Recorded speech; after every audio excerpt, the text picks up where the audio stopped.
Meu nome é Bárbara Cinedino, eu sou professora aqui no estado e no município do Rio de Janeiro. Eu estou na direção do CEP e do outro lado a gente tem debatendo com a gente o Adriano Dias, que é trabalhador dos Correios, e nós somos da CST, que é a Corrente Socialista das Trabalhadoras e dos Trabalhadores, né? E também somos militantes da corrente sindical Combate. Primeiro, em nome da CST e do Combate, a gente queria agradecer a todas e todos que estão assistindo esse debate, porque, de fato, a pergunta que a gente faz na convocatória, né? Como enfrentar o autoritarismo e o ajuste fiscal, ela, na nossa opinião, está na ordem do dia, e vocês vão ver, ao longo do debate, que, para a gente, essa tarefa está nas mãos da classe trabalhadora, né? Porque a gente está no meio dessa grave crise, né, no marco do avanço do coronavírus, né, os dados de hoje apontam para 121 mil casos, 121.600 casos, né, no Brasil, e infelizmente a gente já teve mais de 8 mil mortes, né, sem falar em subnotificações, né, que segundo o secretário estadual de saúde do Rio de Janeiro, para cada uma confirmação existem de 15 a 20 casos não comunicados, ou seja, esse número ele pode ser exponencialmente maior, né? Então a gente está numa etapa que a maior parte das mortes acontece nas periferias, né? E quem está sendo mais penalizado é o povo pobre, especialmente porque é aquele que depende do sistema de saúde que está em colapso, né? Nesse contexto, a gente está vendo as filas gigantescas nos arredores das agências da Caixa Econômica para sacar os R$600, que são absolutamente insuficientes, né? E a gente sabe que além dessas milhões de pessoas habilitadas a receber, existem muitas milhões que precisariam de auxílio e também não estão sendo contempladas, né? E outro fato, né, que a gente acha muito importante que está acontecendo na nossa conjuntura são os diversos protestos que comecem a acontecer, especialmente protagonizados pelos trabalhadores e trabalhadoras da saúde.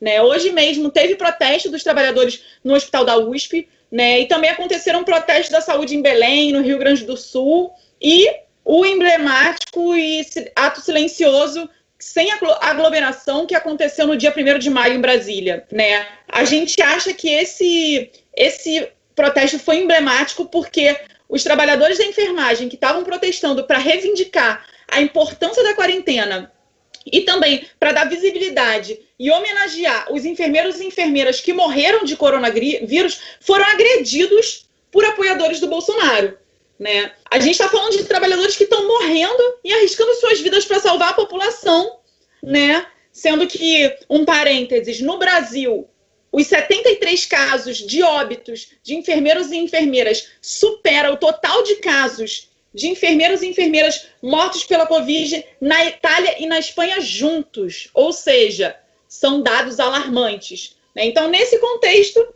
esses companheiros que estão na linha de frente, quando protestam, estão sendo agredidos por grupos de apoiadores do Bolsonaro e do seu projeto, né? E a gente acha importante debater sobre esse projeto porque a gente acha que uma tarefa é enfrentar esse autoritarismo, né?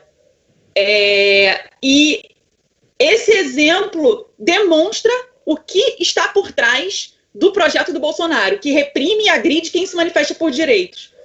A gente sempre soube que o Bolsonaro tinha um projeto autoritário, mas no último período, especialmente nesse contexto do avanço do coronavírus, o que a gente vem observando é que o Bolsonaro vem participando sistematicamente de manifestações que defendem o fechamento do Congresso Nacional, do STF, e que exigem plenos poderes para ele mesmo, né? Inclusive, no último protesto que aconteceu, que foi esse domingo, o Bolsonaro disse que está no limite, que tem apoio das Forças Armadas. Ou seja, já indicando praticamente que está disposto a fechar esse regime e mudar, fechar essa conjuntura e mudar o regime, né? A gente acha importante pegar essa questão porque, primeiro, a gente precisa repudiar o que aconteceu nesse protesto, que os manifestantes agrediram jornalistas que estavam cobrindo os protestos. Jornalistas são trabalhadores da imprensa, né, que foram agredidos por manifestantes, né? E a gente acha importante também listar os dois motivos que, na nossa visão, estão por trás desse projeto autoritário do Bolsonaro. O primeiro deles, né, é que o Bolsonaro pretende ter plenos poderes, como foi no caso da indicação do diretor-geral da Polícia Federal, para barrar as investigações, né, sobre os esquemas mafiosos da sua família, né, e as próprias relações com o crime organizado, com a milícia, tudo isso, né? Então, obviamente, existe essa preocupação, como fecha o regime para poder se blindar e blindar a sua família. E o outro motivo, né, é que para o Bolsonaro seguir aplicando o ajuste fiscal é muito mais fácil se não tem protesto, se não tem manifestação, se não tem questionamento, né, nesse regime autoritário. E aí a gente também precisa repudiar, porque um exemplo, né,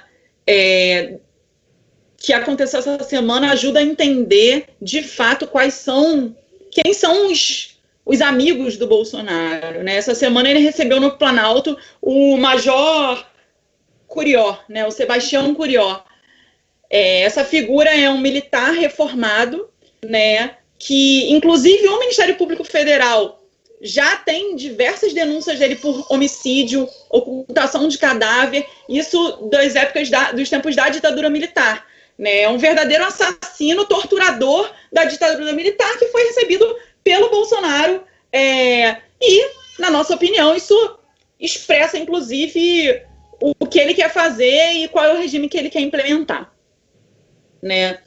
E além de autoritário, a gente denuncia que o Bolsonaro é mentiroso, né? Porque a verdade é que ele não está nem aí para as mortes, né? Se a gente for lembrar o que ele falou na última semana, e daí, né? E pior, ele mente, porque ele diz que o isolamento social é responsável pela crise social. E é mentira, porque a gente já vinha numa crise com desemprego, miséria crescente desde o ano passado, fruto do ajuste fiscal que esse governo vinha aplicando, né?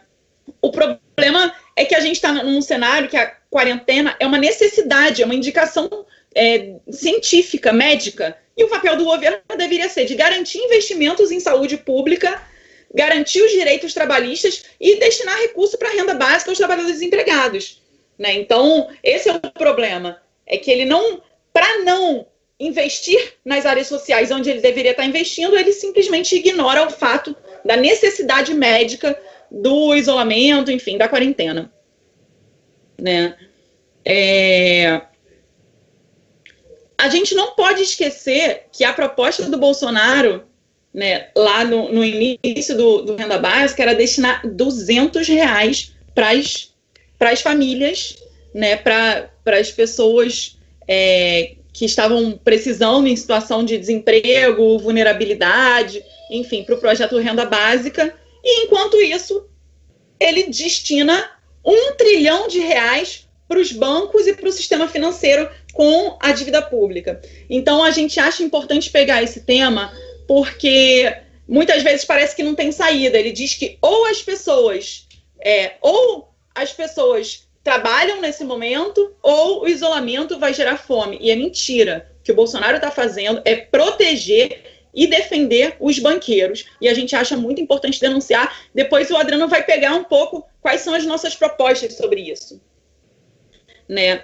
E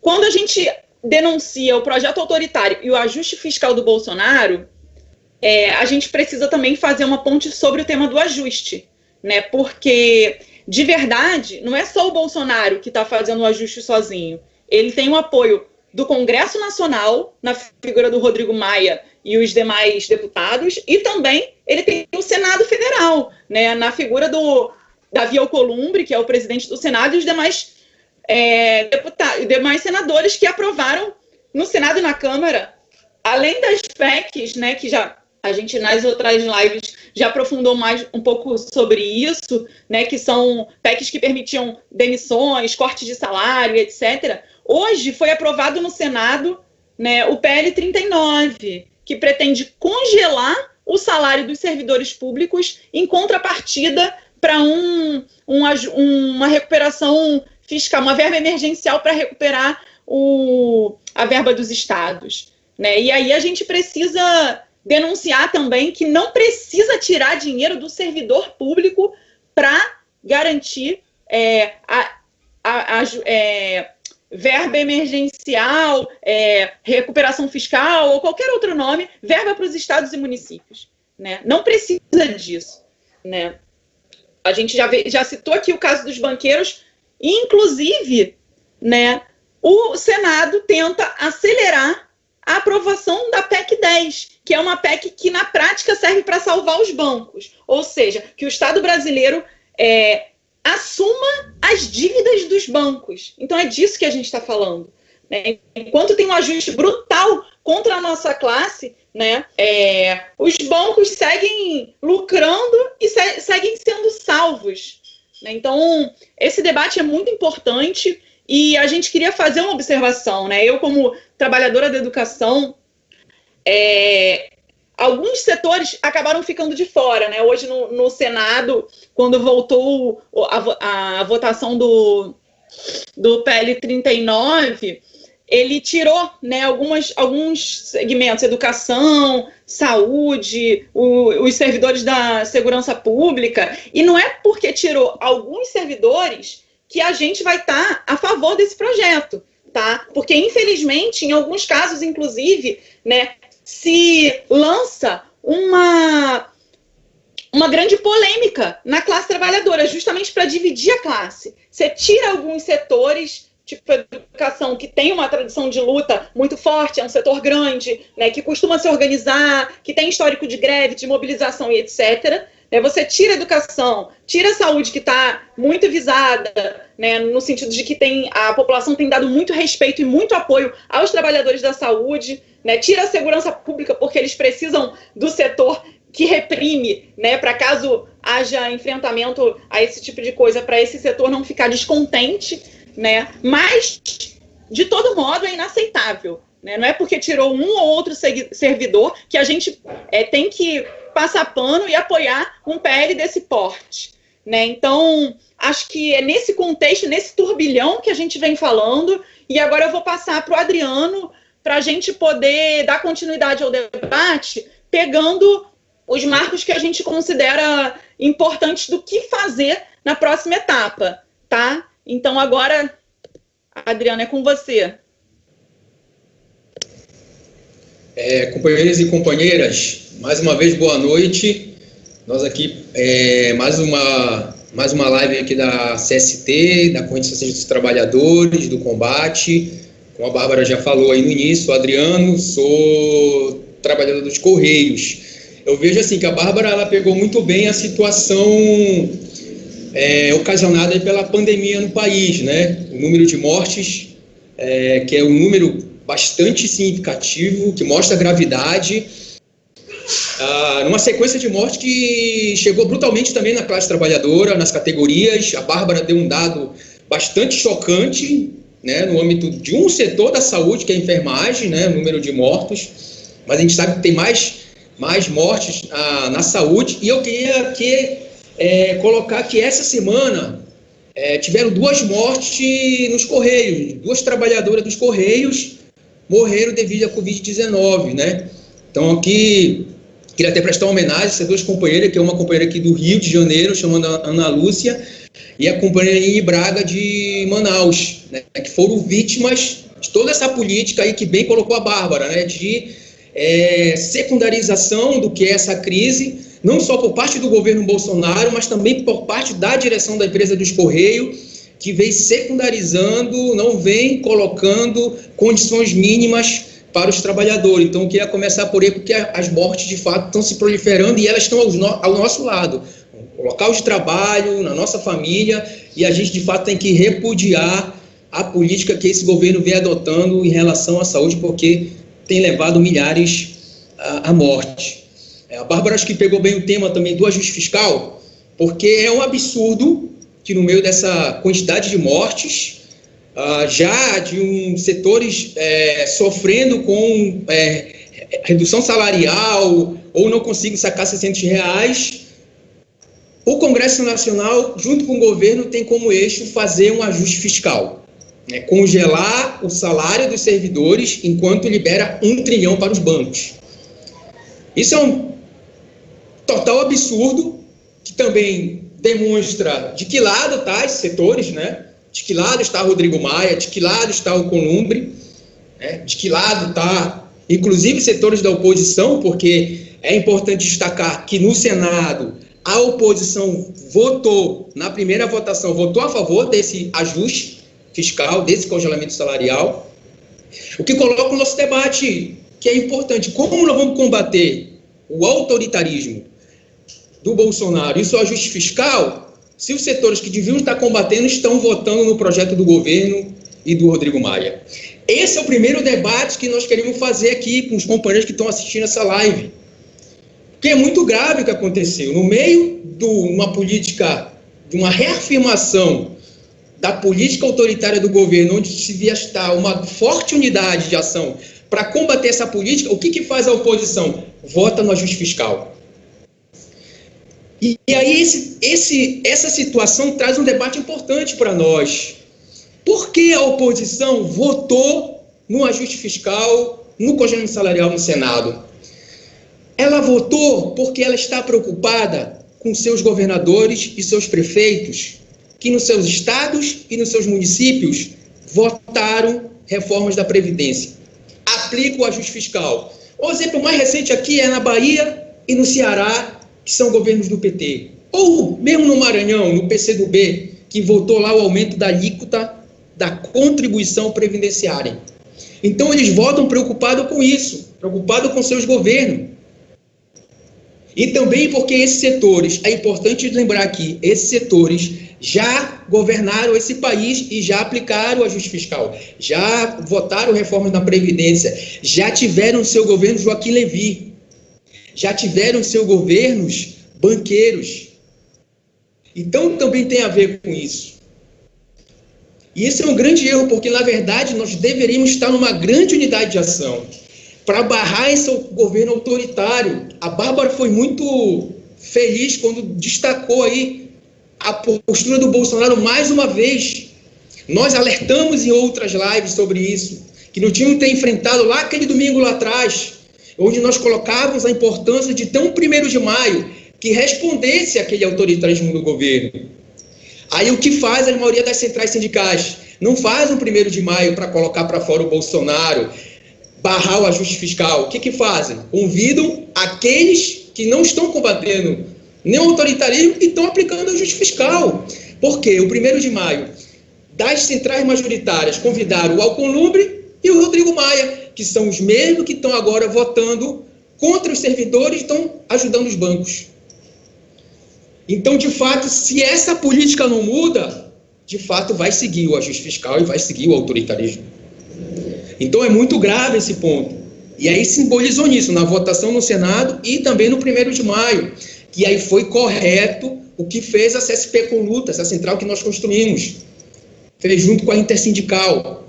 Construiu um 1º de maio alternativo. Um 1º de maio que de fato era para barrar a PEC 10, que era para barrar o PL 39, que era pelo Fora Bolsonaro, que não tinha nenhum ex-presidente ou setores que aplicam o ajuste fiscal, porque vocês pegaram os 2 primeiros de maio, os dois primeiros de maio que ocorreram, se você pegar as das centrais majoritárias, CUT, CTB, UGT, Força Sindical, tá lá. Quem foram as grandes figuras? Lula, FHC,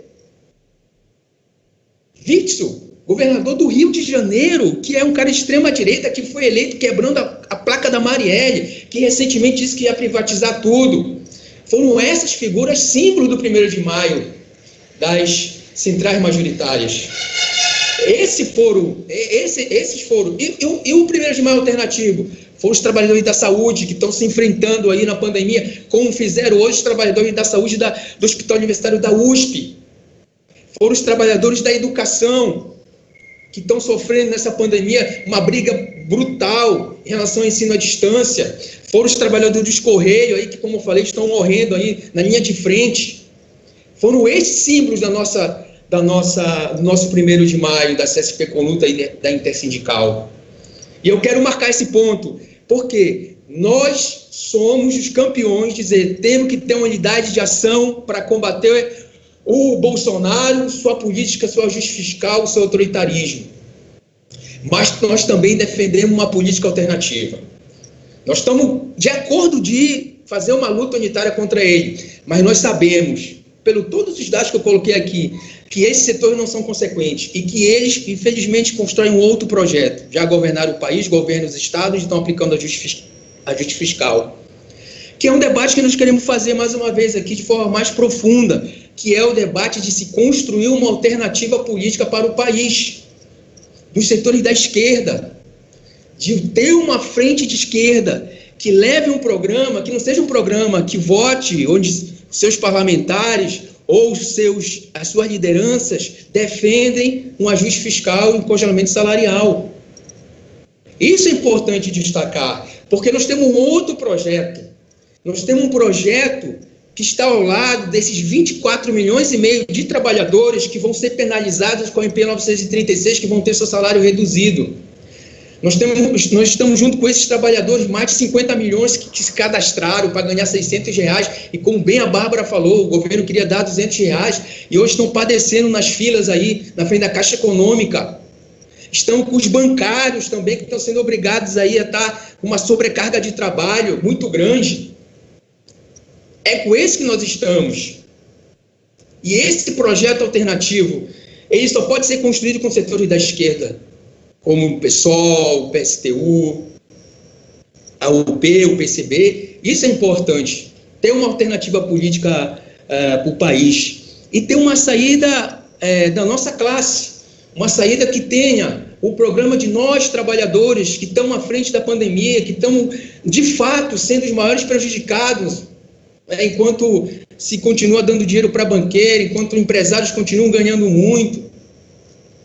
Nós temos que construir essa saída mais pela classe trabalhadora. Tirar efetivamente daqueles que têm muito hoje, que são os banqueiros. Por isso é importante a política da suspensão do pagamento da dívida.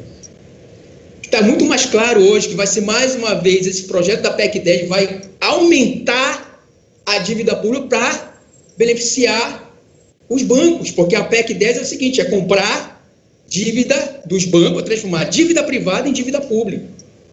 Então é fundamental o debate da suspensão do pagamento da dívida, de taxar as grandes fortunas, taxar os ricos, taxar os que têm. A questão de colocar para fora o Bolsonaro e o Mourão, porque não tem como avançar nenhuma política efetiva de EPIs, de estabilidade, de emprego, de aumento de leitos, de não deixar a população passar fome, se não colocar para fora Bolsonaro e Mourão, porque são parte de uma chapa, são parte de um projeto autoritário, são parte do projeto de ajuste fiscal, então nós temos que reafirmar isso, nós temos que ter essa política de colocar para fora os dois.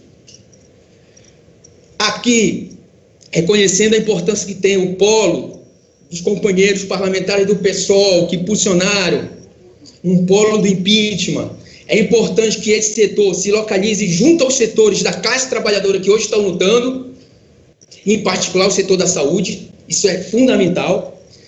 E também é fundamental que a gente consiga dar continuidade ao processo que se abriu no 1º de maio, com o 1º de maio alternativo. É necessário chamar uma reunião nacional para dar continuidade à luta contra o autoritarismo do governo e contra o ajuste fiscal. É fundamental essa política. Nós temos que ter uma nova reunião nacional, a partir dos sindicatos, a partir dos estados, junto com a CSP com lutas, chamar, reunir todos aqueles que querem enfrentar o governo.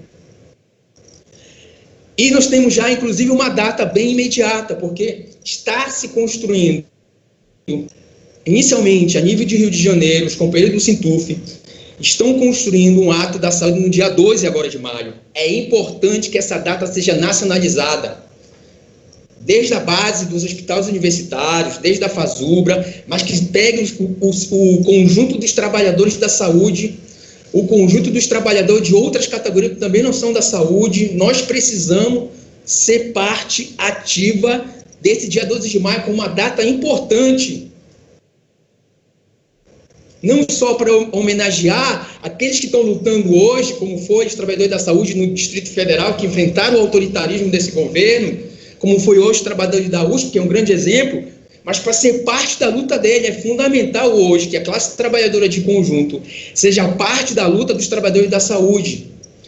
Então, dia 12 tem que ser uma data nacional fundamental, um calendário que nós estamos propondo que tem que ser um calendário nacional de todos os setores, para apoiar os trabalhadores da saúde, mas também para colocar um programa alternativo e para colocar para fora Bolsonaro e Mourão.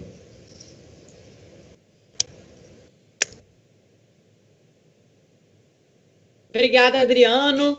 Pessoal, está aberto aí o espaço da nossa live para a gente poder ver os comentários, dialogar com o pessoal, né? Eu vi um comentário da professora Aloma. Aloma é companheira nossa, grevista, lutadora, professora da rede municipal, da rede estadual do Rio de Janeiro, e ela falou: a situação está tão crítica que a gente vibrou quando saiu os R$600. Né? E é claro que é natural que quando a gente vê uma medida nesse sentido, no meio de uma situação em que tem gente passando fome, a gente acha bom que as pessoas recebam R$600. Só que, como ela falou, isso é o nível do desespero que a gente está, porque essa verba é, primeiro, absolutamente insuficiente, e segundo, ela deveria, a renda mínima ela deveria se expandir para todos que precisam e não apenas aqueles que atendem ao cadastro, né? E tem muita gente denunciando, né, que está precisando, que está desempregado,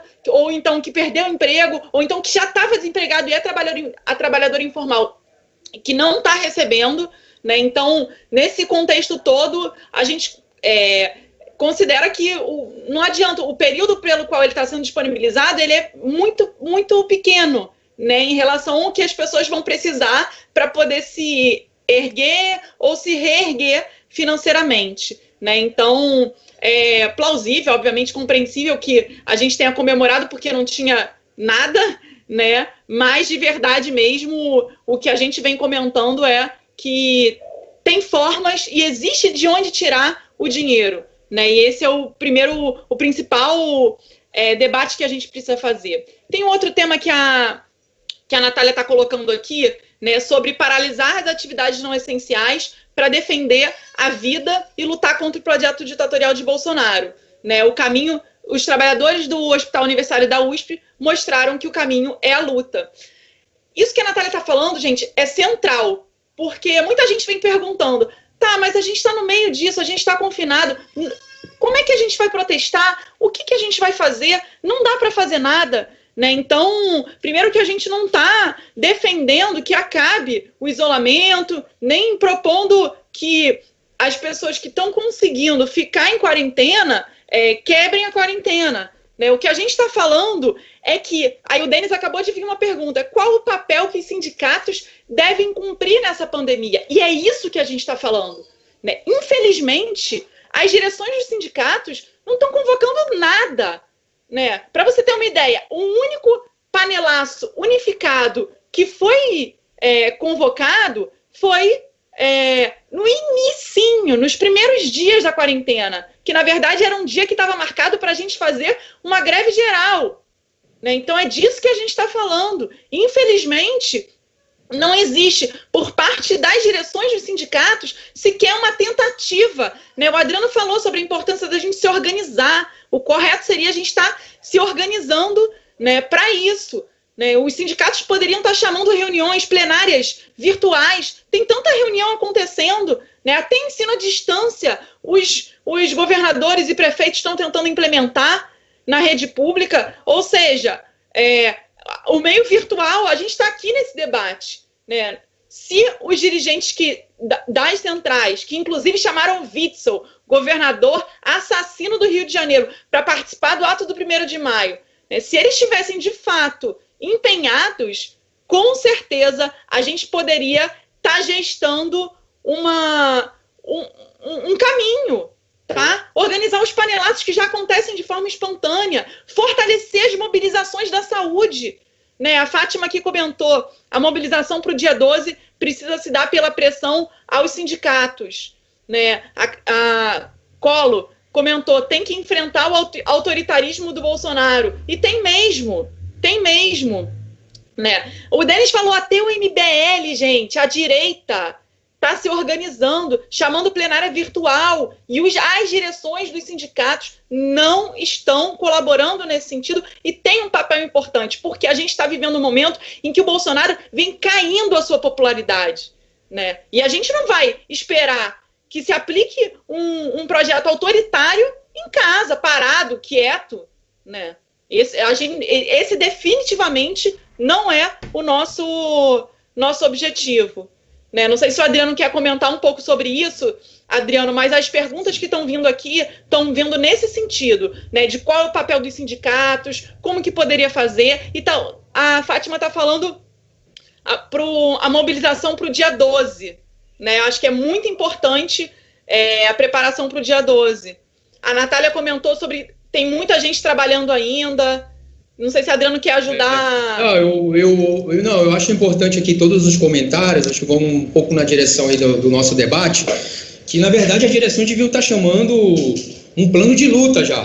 Plano de luta e preparando a greve geral, porque isso que a Natália falou é uma realidade. Tem muito trabalhador ainda que está aí na linha de frente, de vários setores, da saúde, os companheiros que entregam, os garis... Entendeu? O setor da limpeza pública estão trabalhando, setores dos Correios, então é necessário ter um plano de luta efetivo. Nós temos agora o dia 12, que é fundamental, e que tenha continuidade de todos os processos, porque não vai virtualmente só, ou uma movimentação que espere só pelo Maia colocar o impeachment, não vai trazer mudanças mais significativas. Então é importante que tenha mobilização, e temos que pressionar os sindicatos, ter pressão, fazer uma pressão para que saia uma reunião agora, concretamente, né, que saia um plano de lutas, né, e comece a preparar uma greve geral, porque os trabalhadores, a população pobre está morrendo, e o presidente, como diz, não está nem aí, está querendo passar seu projeto autoritário, que é uma pauta que a gente tem que combater efetivamente. Nós temos que dar atenção a esse debate do projeto autoritário do Bolsonaro, que a gente vê que muitos setores estão secundarizando.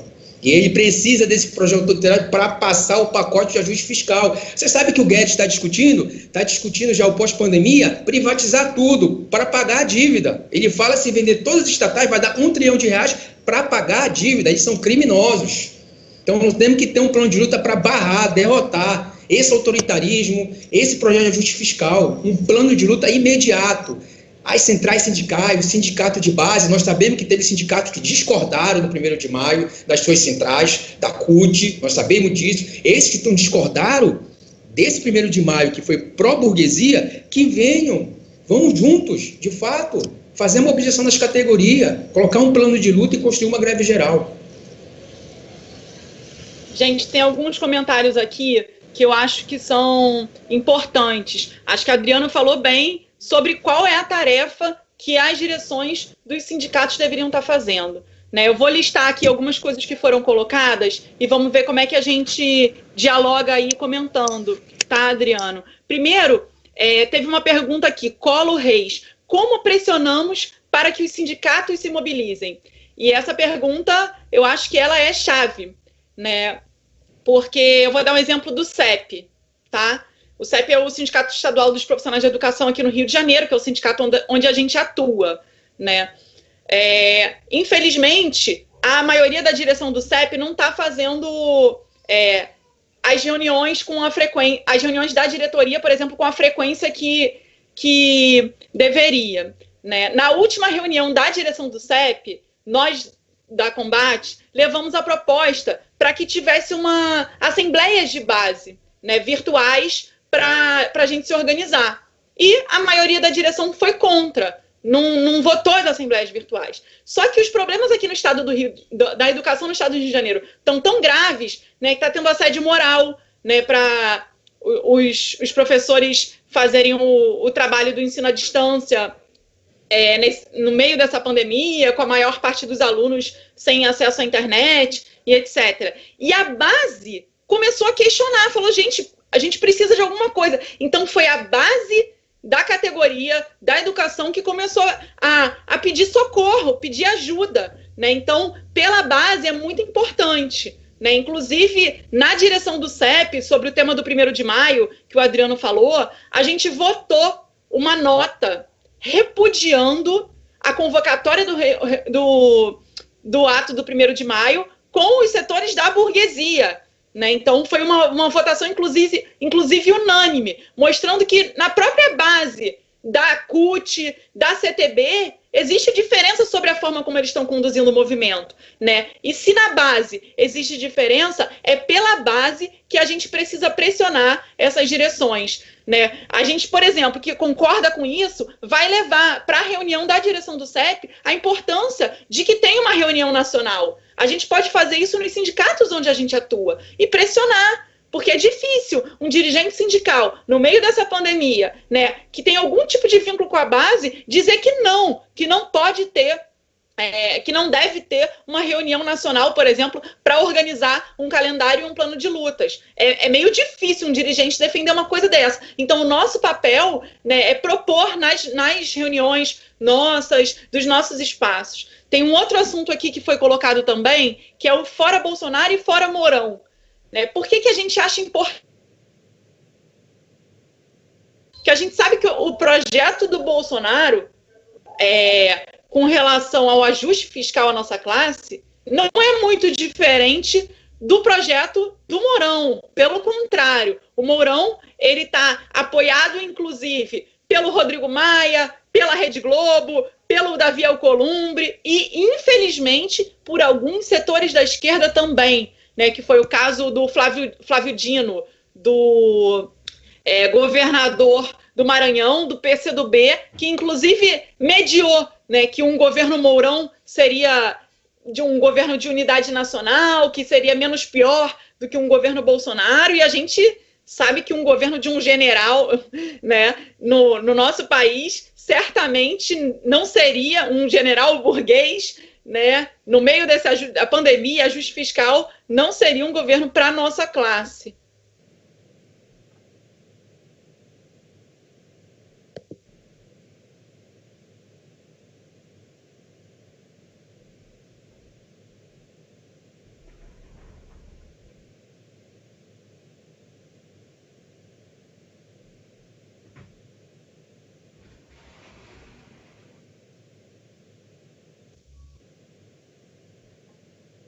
Pessoal, tem uma mensagem aqui bem emocionante. Companheiro Valdemir, né? Ele é gari. Bárbara e Adriano, companheiros, queria parabenizar por essa live, esse movimento. Ele concorda, é gari aqui no Rio. Eles não têm, pessoal, os garis não estão com os equipamentos de proteção individual completa para trabalhar, né? Tá colocando trabalhadores em muitas gerências, estão trabalhando dia sim, dia não, com redução de salário e benefícios. Ou seja, é uma denúncia importante para a gente fazer. Os companheiros trabalhadores da limpeza urbana estão na linha de frente, merecem todo o nosso apoio, né, e não podemos de forma alguma deixá-los de fora. Por exemplo, esses são companheiros que já deram história de luta e mobilização, tem uma direção de sindicato que, a verdade, é uma direção pelega, mas pela base, muitas vezes conseguem vitórias, conseguem se organizar, conseguem ir para a rua, conseguem paralisar e mostrar a importância. São setores que certamente, né, se tem uma convocatória nacional, um dia de luta, certamente a gente sabe que poderia contar com esses trabalhadores. Né? Não sei se o Adriano quer completar alguma coisa, é um companheiro gari do Leblon, trabalha lá no Leblon ele, o companheiro Valdemir. Grande abraço, Valdemir, obrigada pela sua participação aí. Não, eu acho que isso, o companheiro Lídio, né, o companheiro de luta aí do Rio de Janeiro, da Conlurb, sempre está acompanhando as nossas lives, está nas nossas lutas aí. É muito importante essa contribuição do companheiro, né, importante essa unidade. Tem até uma pergunta que fala como a gente consegue fazer essa pressão nas centrais ou na direção de sindicatos para que saia esse plano de luta. Eu acho que a Bárbara respondeu bem, a movimentação que tem sido feita no CEP. Eu acho que a movimentação que tem que ser feita também não só onde nós somos a direção do sindicato, mas também onde nós somos oposição, como já vem fazendo bem também os companheiros da Conlurb, né, os companheiros garis no seu sindicato, como vem fazendo em outros setores também. Nós vemos por aí. Nós saímos no 1º de maio importante, que nós fizemos um 1º de maio alternativo, né? Esse 1º de maio gerou bastante questionamento na base dessas centrais sindicais, porque essa base queria um enfrentamento com o Bolsonaro, queria um fora Bolsonaro, queria combater seu autoritarismo, e eu acho que a batalha é isso, é dialogar com os setores para dar essa continuidade. Nós tem uma data agora objetiva, que é o dia 12, né, que nós estamos propondo isso, que com o sindicato, na base do sindicato, nas oposições, se construa esse dia 12 junto com os trabalhadores da saúde. Pessoal, tem um comentário aqui do Felipe Melo, né, que eu achei bem interessante, né, perguntando como podemos concretamente mobilizar pela base a necessidade de uma greve geral de um plano de lutas, né? Elogiou a ação do Sintuf pelo Dia Nacional da Enfermagem e perguntou se é possível construir um abaixo-assinado para pressionar as centrais ou algo do tipo, construído com o PSOL, os parlamentares do impeachment. E aí a gente acha importante pegar esse debate também, né? Porque nós fomos parte que assinamos naquele momento inicial o pedido de impeachment do Bolsonaro e achamos que era correto. Mas a gente sempre falou que isso é uma medida, digamos, que ela precisa estar combinada com com um conjunto de políticas, né? A gente não tem nenhuma ilusão de que o Rodrigo Maia é capaz de, digamos, dar conta da nossa demanda, da nossa pauta. Pelo contrário, a gente vem denunciando que o Rodrigo Maia é parte do ajuste. Embora ele tenha suas diferenças, suas fissuras com o Bolsonaro, especialmente no aspecto de como combater a pandemia e também, né, sobre o confinamento, isolamento horizontal, etc., e também com relação à pauta autoritária, no ponto do ajuste, eles estão juntinhos e alinhados. Então, por isso que é importante que todas as movimentações da esquerda, né, dos companheiros que estão do nosso lado no Congresso Nacional ou em qualquer outro espaço institucional da burguesia, ele seja combinado com as ações da nossa classe, né? Então, assim, seria muito bom, né, se os companheiros que a gente gosta e respeita muito, né, a companheira Sâmia, companheiro David Miranda, Fernanda Melchiona, que tiveram à frente do primeiro protocolo de pedido de impeachment, estivessem ajudando, por exemplo, a divulgar essas mobilizações que acontecem e também estivessem ajudando a pressionar, né, para que as direções convoquem esses dias, porque obviamente que eles têm muito mais visibilidade, né? Então, são figuras que a gente respeita muito, né, e a gente gostaria, né, que estivessem ajudando a convocar, a instigar para que as direções pudessem convocar, né, um abaixo-assinado. O Felipe sugeriu, por exemplo, um abaixo-assinado virtual, seria muito importante, né? Os mesmos setores que organizaram o pedido de impeachment, organizar um abaixo-assinado virtual para que as centrais convoquem um plano de lutas, né? Acho que o dia 12 aí ficou bem emblemático, é um dia nacional, é o dia do trabalhador da enfermagem,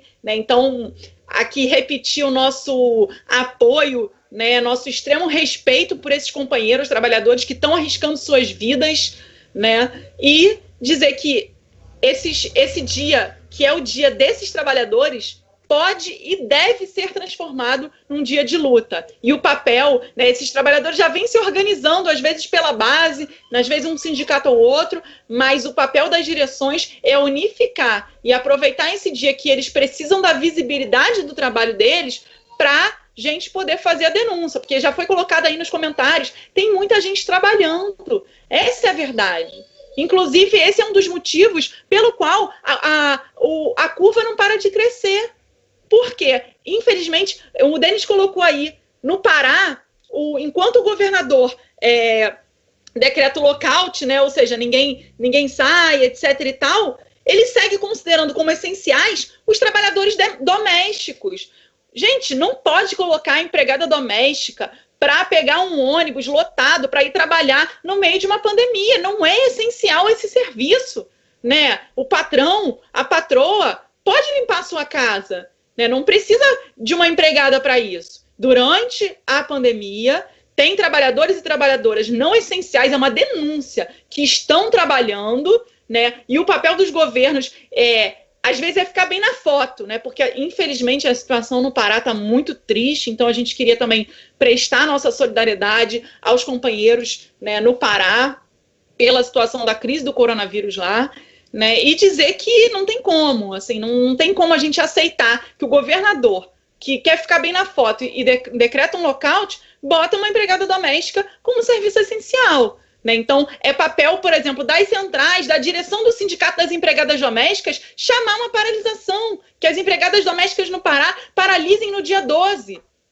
Tá certo? Então, assim, esse deveria ser o papel das direções dos sindicatos, mas, infelizmente, né, o que eles vêm cumprindo, como o Adriano falou, na convocatória do 1º de maio, já deixou bem claro, né, e aí a gente tenta separar o joio do trigo. Né, enquanto teve um setor que foi a CSP com luta, junto com setores da Intersindical, né, reivindicando um 1º de maio classista, a grande maioria das centrais, CUT e CTB, estavam chamando o fascista do Witzel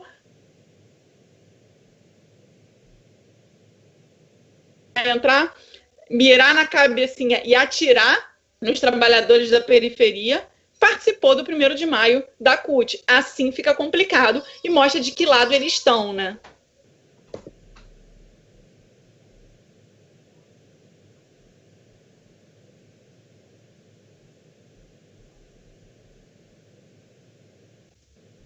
Não sei se o Adriano quer complementar aí.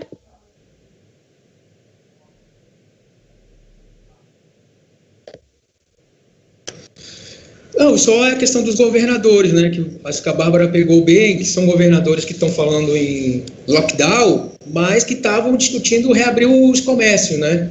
Tanto no Pará, aqui no Rio de Janeiro, toda semana, tanto a prefeitura como o governador falavam em reabrir, e estavam querendo flexibilizar por pressão dos empresários, e agora viram que a crise é grande, um colapso grande, e agora estão falando em lockdown.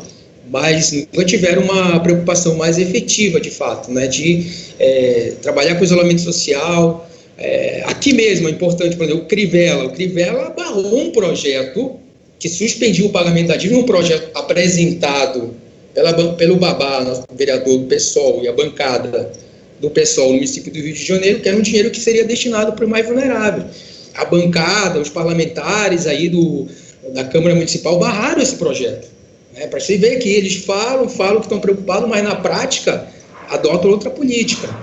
Né? Então, eu queria um pouco destacar isso, que o papel dos governos, ter o Bolsonaro, que aí é secundarização total, volta em todos os trabalhos, como foi a mensagem dele do 1º de maio, eu queria que todo mundo voltasse a trabalhar, que é já o extremo de tudo, mas também, por outro lado, muitos governadores de municípios e estados flexibilizaram, agora alguns voltaram atrás, mas nunca tiveram uma política mais efetiva, né, para apoiar os mais vulneráveis, para garantir de fato o isolamento social.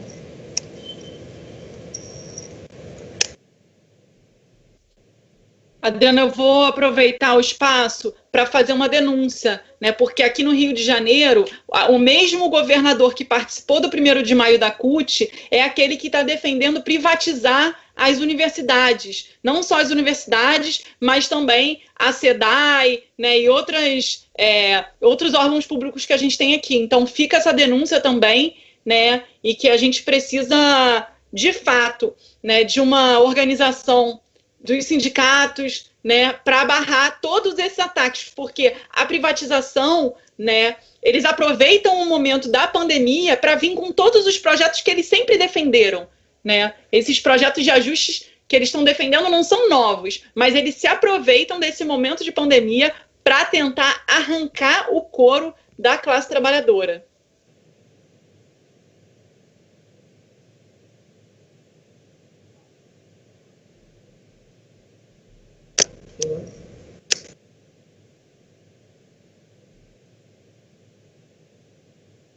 Pessoal, parece que tem vários comentários que não estão só aqui na página da CST, estão na página do Vamos à Luta, que são os companheiros e companheiras da nossa juventude, né? Então, se a gente não estiver conseguindo responder aí alguma coisa, a gente pede desculpa. Quem puder colocar aqui no site da CST, na página da CST, fica mais fácil para a gente acompanhar, né? E acho que a gente pode ir partindo para as considerações finais, né? E aí, nesse sentido, vou começar, já que eu falei, né, da nossa corrente da CST, divulgando, né? A gente tem essa página aqui no Facebook. A gente também, quem não segue ainda, pode seguir nossa página do Combate, né, que é o nosso agrupamento sindical, tem a página do Vamos à Luta, que é a nossa juventude, e esse debate depois vai ser passado também no YouTube, tá? A gente tem um canal no YouTube que chama Combate Socialista, então quem ainda não segue a gente lá no canal é novo esse canal, tá? A gente lançou recentemente, então a gente está a todo momento colocando novos materiais, tentando colocar os nossos vídeos e todas as nossas publicações, né, lá no canal do YouTube. É muito importante, né, para o pessoal que quer seguir a gente, acompanhar o debate que a gente vai fazendo, seguir essa página lá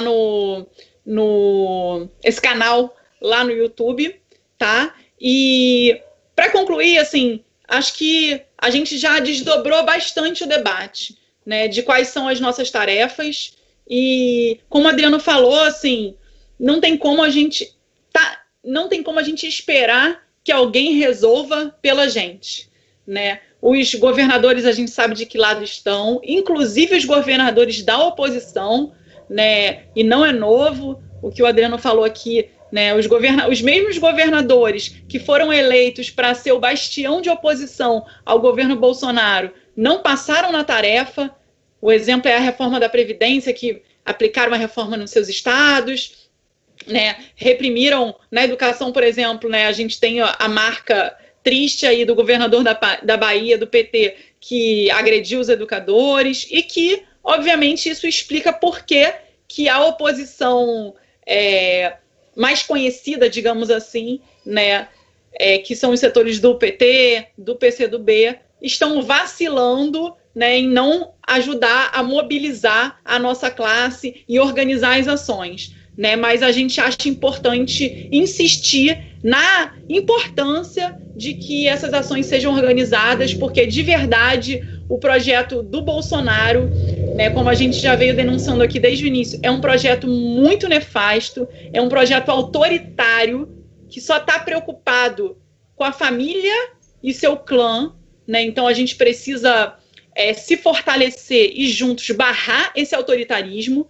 E no ponto do ajuste fiscal, né, da retirada de direitos dos trabalhadores, ele não está fazendo isso sozinho, né? Então o papel do Congresso Nacional, do Senado Federal também já demonstra, digamos assim, a que vieram, né? Então a gente, por isso, reforça muito a importância, né, da nossa mobilização. E aí queria convocar todo mundo para o dia 12, né? Esperamos, né, e vamos batalhar nas entidades que a gente atua, nas oposições que a gente atua, pela base onde a gente atua, né, para que seja convocado alguma coisa pro dia 12, né? Já estamos tentando algumas iniciativas, né, a partir dos sindicatos onde a gente tem intervenção, mas de todo modo que a gente possa estar antenado para as mobilizações que estão acontecendo, independente se as direções quiserem ou não.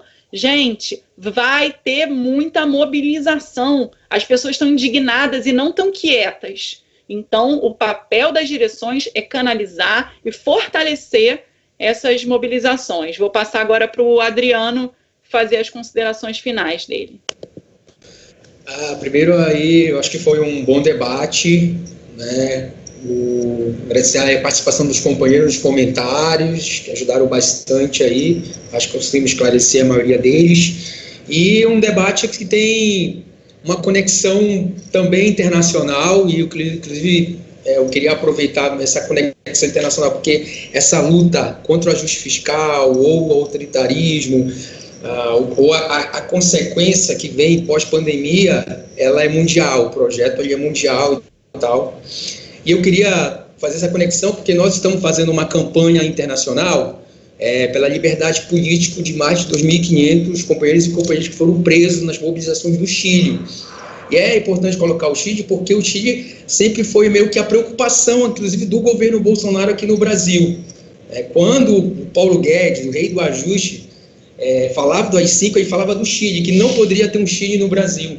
Então essa conexão ela é muito viva, porque o Paulo Guedes vem de lá, da escola do Pinochet, e quer aplicar todo o projeto aqui no Brasil. Então eu queria abrir esse esse parênteses aí para falar da nossa campanha, que tem muita conexão, a luta do Chile com a luta do Brasil. Nós estamos fazendo uma campanha internacional pela libertação dos presos políticos. O que o Bolsonaro defende? É prender todo mundo que luta, que se mobiliza, que vai contra o seu pacote de morte e de ajuste fiscal. Então, eu queria, antes de fazer todas as minhas considerações finais, registrar a importância dessa campanha e a conexão que tem Chile e Brasil nesse processo de mobilização.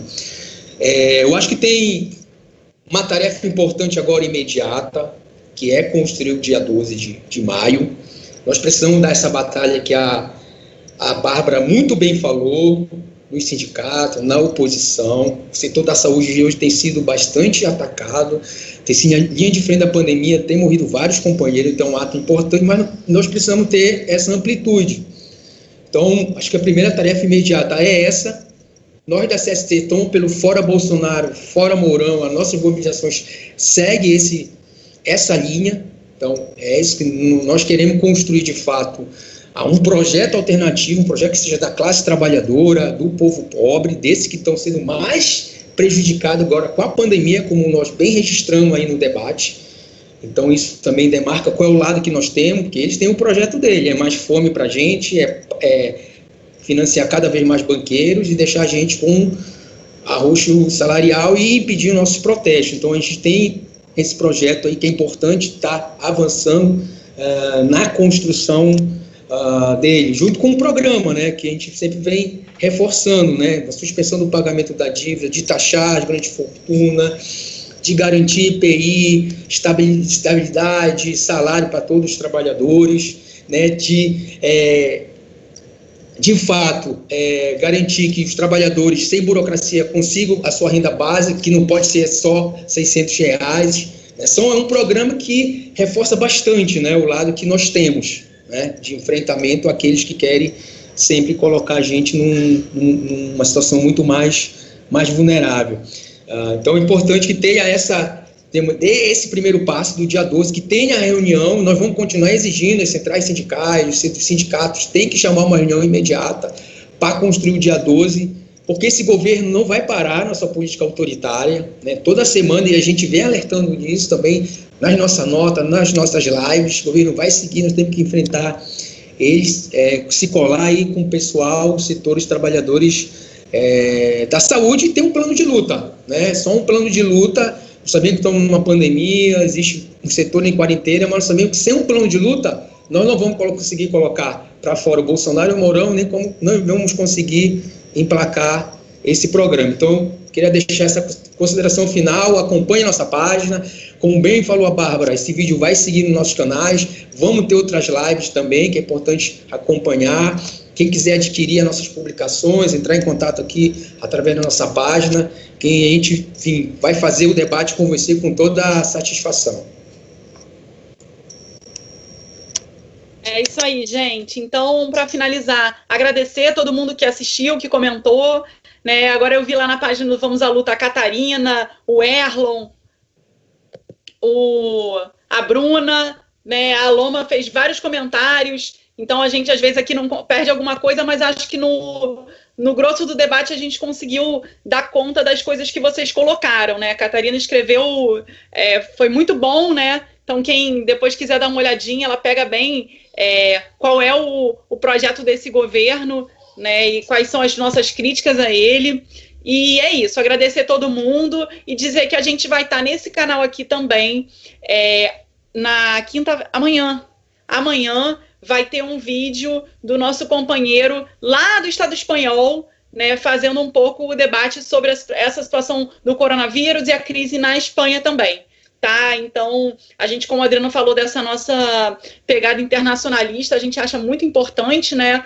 O debate que a gente faz aqui no Brasil, ele não está descolado do que acontece no mundo, então fica esse convite para vocês assistirem a nossa live amanhã com um companheiro da Espanha, lá do Estado espanhol. Muito obrigada para todo mundo que assistiu, comentou, tá certo? Um grande abraço, em breve a gente se vê de novo aqui.